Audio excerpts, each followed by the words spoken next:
রুটি।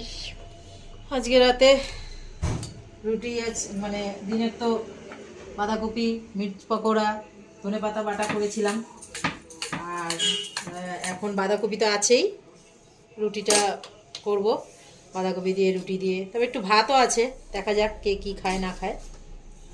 আমি আর পাখির বাবা তো রুটিই খাবো। তো এই যে রুটিগুলো করে নিচ্ছি।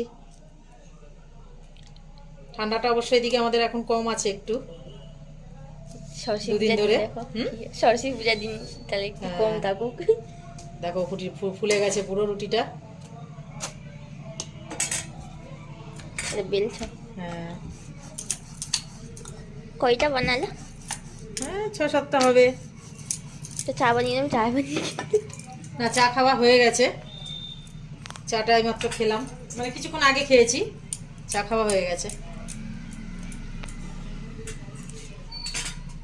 রাতে ব্যাস। রাতের দিনের মধ্যে কি কি আছে? ব্যাস রুটি আর বাঁধাকপি, রুটি আর বাঁধাকপি।